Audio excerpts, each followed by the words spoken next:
안녕하세요. 심리학자 이선경입니다. 행복의 심리학 5번째 키워드, 마음 챙김에 대해서 같이 이야기 나눠보도록 하겠습니다. 마음 챙김은 제 주력 분야이자 의식 성장의 핵심인데, 오늘은 행복과 관련된 내용을 중심으로 전달드려 보도록 하겠습니다. 마음 챙김은 마인드풀리스라고도 불립니다. 짧은 정의를 내리면 지금 이 순간 의도적으로 판단하지 않고 집중하는 의식 상태를 의미합니다. 지금 이 순간에 의도적으로 무언가에 집중하는 것은 누구나 할 수 있는 일인데요. 판단하지 않는 일이 어렵습니다. 그 이유가 판단하거나 평가하는 일은 우리가 원하지 않아도 자동적으로 발생하기 때문인데요. 예를 들어서 운전 중에 옆차가 갑자기 아슬아슬하게 깜빡이도 켜지 않고 끼어들었다고 생각해 봅니다. 그랬을 때 우리의 감정은 확 올라오게 되고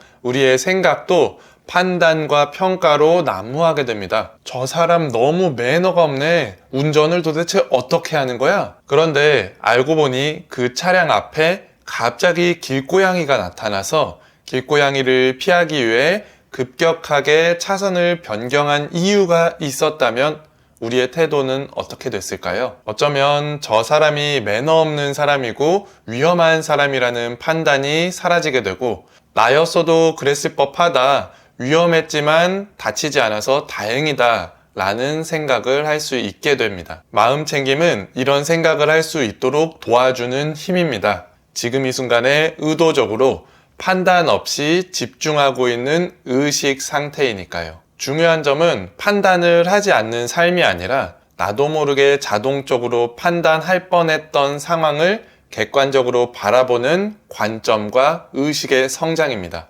마음 챙김을 하게 되면 자동적인 생각을 바라볼 수 있게 되고, 내가 더 나은 선택을 할 수 있는 기회가 생기면서 우리의 삶이 보다 더 나은 삶, 의미 있는 삶, 그리고 행복한 삶에 가까이 다가갈 수 있도록 도와주는 것입니다. 구글, 페이스북, 삼성, LG, 실리콘밸리의 대다수의 기업들, 이 기업들의 공통점은 대기업이고 글로벌 기업이고 돈을 많이 벌면서 동시에 마음 챙김을 직원에게 교육시킨다는 공통점이 있습니다. 실제로 마음 챙김 교육을 받은 직원들의 행복감이 높아진다는 연구 결과가 있는데요. 과연 이 마음 챙김 어떻게 연습하면 될까요? 가장 기본이 되는 것은 숨쉬기입니다. 편안히 앉아서 콧구멍으로 공기가 들어오고 나가는 것을 바라보는 겁니다. 지금 한번 해보시겠어요? 콧구멍으로 숨을 들이쉬는 느낌을 느껴보시고 콧구멍으로 숨이 나오는 느낌을 느껴보세요. 이게 왜 행복을 높이는 마음 챙김의 연습이 되는지 설명을 드리겠습니다. 일단 우리 뇌는 재미있게도 가만히 있는 시간, 즉 멍 때리는 시간에 잡생각을 더 많이 하게 설계되어 있습니다. 학창시절에 수업 시간에 갑자기 멍 때리면서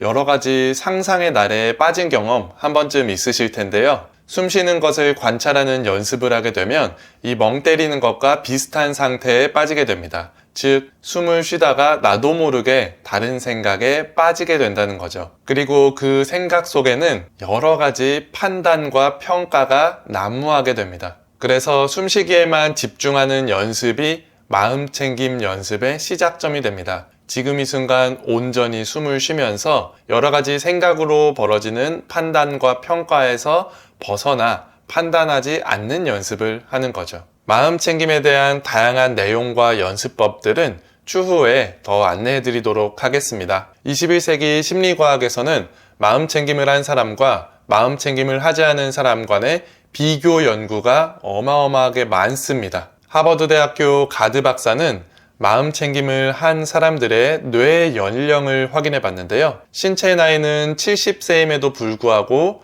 뇌 연령은 40대 수준의 사례도 발견할 수 있었습니다. 2020년 맨디오로스 박사는 마음 챙김을 열심히 할수록 노화가 멈춘다는 것을 증명합니다. 마음 챙김을 한 사람들은 노화의 비밀을 가지고 있는 DNA 텔로미어에 긍정적인 작용이 발생한 것을 확인할 수 있었던 겁니다. 정신건강 분야에서는 마음 챙김을 대체의학으로도 인정하고 있습니다. 마음 챙김을 하면 과연 행복해질까요? 행복과 관련된 주요 연구들을 간단히 살펴보도록 하겠습니다. 첫 번째, 수면입니다. 현대인의 가장 큰 고민 중 하나는 질 나쁜 수면이나 불면증입니다. 수면이 어려운 사람들에게 8주 동안 마음 챙김을 실시해 봤는데요. 40%는 이전보다 더 빨리 잠들었고 35%는 더 깊이 잤으며 10%는 아침까지 한 번도 깨지 않고 잠을 잘 수 있었다고 합니다. 두 번째, 성적입니다. 캘리포니아 대학교 무라젝 박사는 학생들에게 딱 2주 동안만 45분씩 마음챙김 강의와 실습을 제공해 줬습니다. 그리고 나서 시험을 보게 했는데 마음챙김을 듣지 않은 학생 대비 평균 15%의 성적 향상률을 보였습니다. 성적이 오를 수 있었던 가장 기초적인 이유는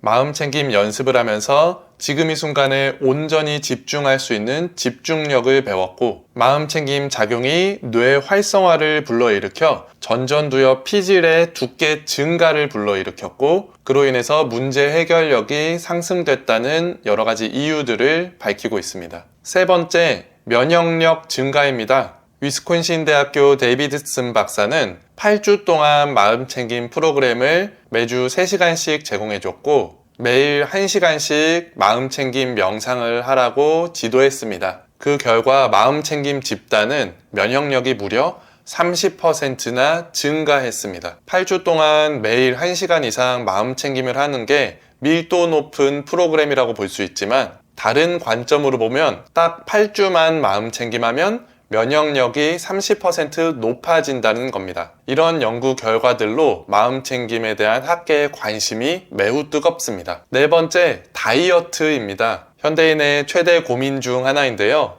2020년 기준 우리나라의 비만율은 38.3%입니다. 캘리포니아 대학교 도벤 마이어 박사는 비만 성인을 대상으로 6개월간 식이요법 치료를 진행합니다. 그중 한 집단에는 마음챙김 실습도 같이 진행했는데 식이요법만 진행한 그룹 대비 마음챙김도 같이 한 그룹이 무려 2kg 이상 더 감량됨을 확인할 수 있었습니다. 다섯 번째, 만성 통증입니다. 저도 직장 생활을 해봤지만 30, 40대에 할 것 없이 허리 통증이나 두통으로 고통받는 분들이 주변에 참 많았습니다. 웨이크 포레스트 대학교 자이단 박사는 딱 4일간만 마음챙김을 실시했는데요. 놀랍게도 만성적인 허리 통증이 줄어들었다라고 보고한 사람들이 40%나 있었습니다. 통증 경감이 크게 늘어난 이유는 우리의 통증이 신경이나 근육의 손상으로 인해서 받는 경우도 있지만 뇌가 통증 신호를 학습해서 습관적으로 통증을 보내는 것도 있다라는 겁니다. 즉 마음챙김은 뇌가 가지고 있는 안 좋은 습관 신호를 깨부수는 역할을 해준다는 겁니다. 수면, 성적, 면역, 다이어트, 통증,